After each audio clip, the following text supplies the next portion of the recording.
Hey guys, Becca here. I do want to apologize. I am so sorry. This is nearly a week late getting this posted for you guys.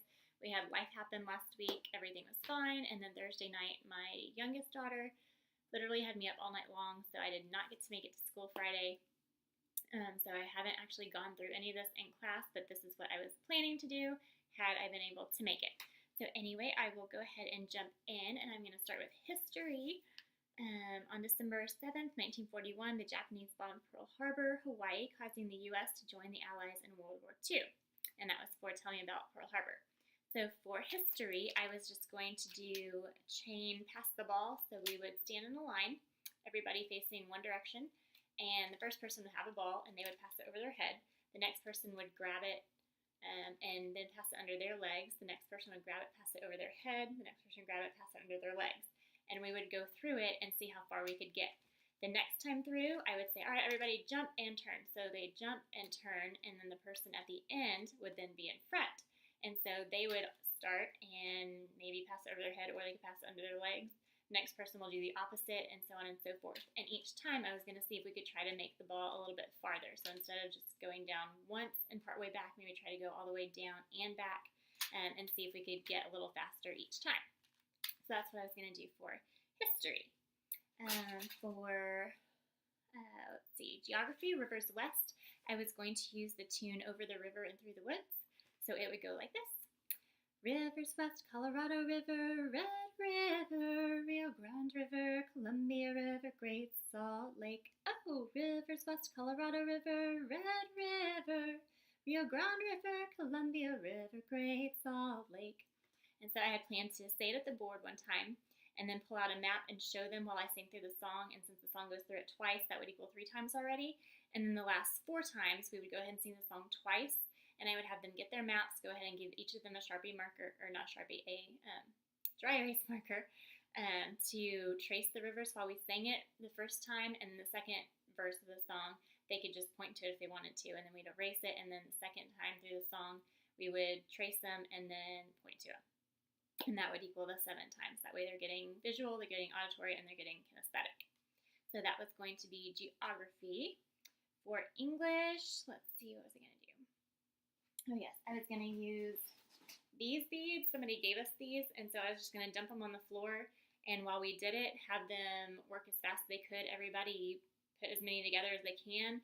And then once we went through it 7 times, they could all attach them and see how long the chain went. See if we could maybe make it halfway across the room. Ours is kind of a long room, so it wouldn't go all the way down, but see how long a chain could be and measure it for them. And then I was going to sing it to the song Polly Wolly Doodle Lolly Day. So it would be sentence part subject. The subject is the part of a sentence about which something is being said. Sentence part subject. The subject is the part of a sentence about which something is being said. And so we would do it at the board once, and then the song goes through it twice. So we do the song 3 times, and they would build for those 3 times with these. And then when we got done, put them all together and measured. So that was going to be English this week, or last week. For Latin, I was going to do a continuation chain. So everybody would stand in line again, and the first student would do a movement or an exercise or something. So say they did a jumping jack, and we'd all say it together. The second student would have to do the jumping jack and add on their own movement while we all said it together. The third student would add on the jumping jack. What the second student did, add on their own movement, and we would continue down the line that way, so that by the time it gets to the 8th student, they would have 8 things to do, and everybody would say the information together each time. So that was going to be that. And then even though it was going to be 8 times, I was going to go through the song and sing it from beginning to where we're at currently, to the tune of God Rest You Merry Gentlemen, just so that they're getting that repetition as well. For math, I was going to get my my square dry erase board that I had gotten from Target, just a little clipboard that's dry erase, and I was going to draw the area of a triangle equals 1/2 base times height on the bottom, and then just draw a triangle in the middle of it with kind of a bullseye in the middle of the triangle, and then let them use this finger dart and try to shoot it and hit the bullseye.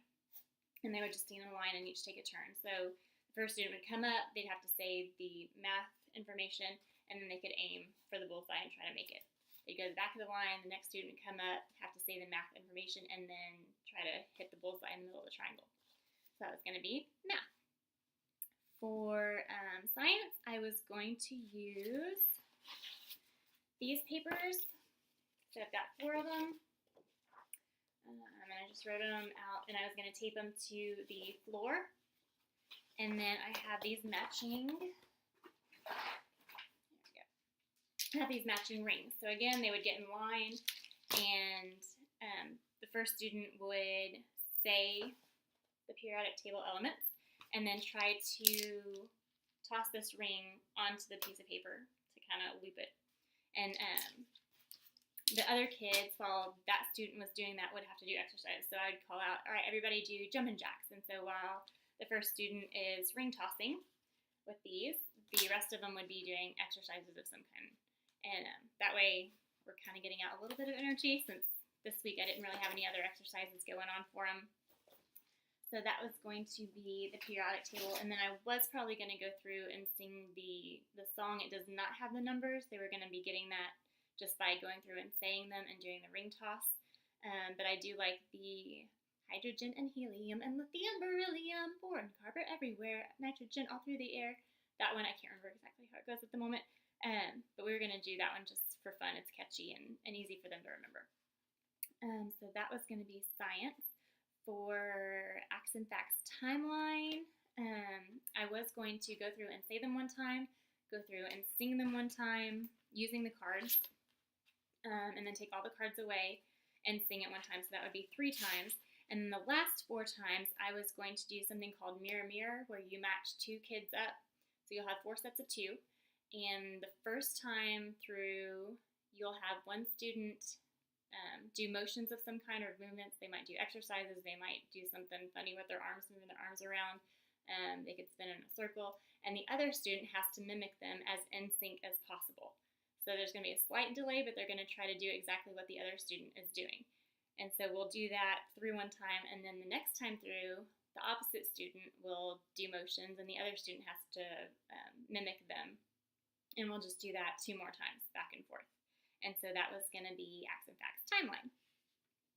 And I think that is it for the new grammar. And then for art, we had Davis. And so for art, I was going to give them an option. They could choose from either cars and airplanes, food, animals, persons, flowers, trees, and then I was going to let them use either a historical name, an artist name, so that they could pick somebody that we have studied before, or maybe somebody that they would like to study, some historical figure that they like, they could use that name. And then I was going to take printer paper, just regular printer paper, fold it in half, and then make 3 folds, and then cut it so that I have a top, and then I'll have another one at the bottom to give another student. So it'll end up looking like this. So they'll have 3 squares that they can draw in, and this is just one that I sketched for them so that they can see.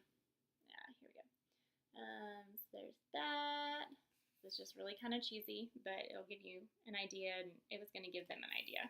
And since it was going to be Valentine's Day, it kind of fit. And so that's what I was going to do for Davis.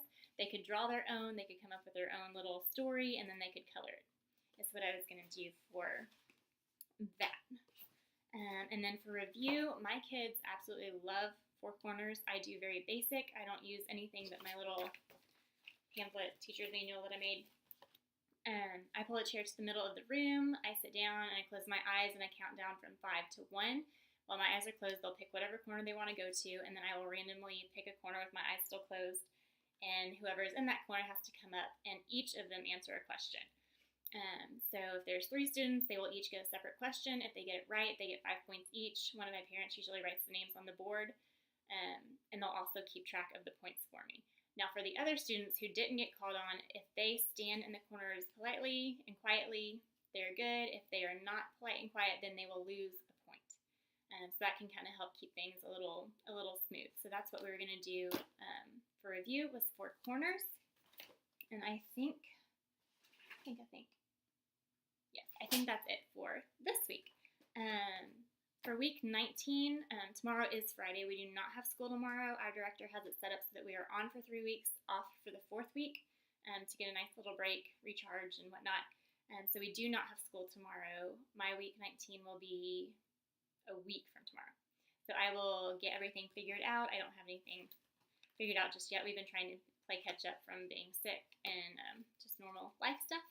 So I will try to get that going this week, and if I don't get it posted before Friday, I will try to post it Friday afternoon and get that posted for you guys. So I think that is it. Thanks, you guys. Have a good night.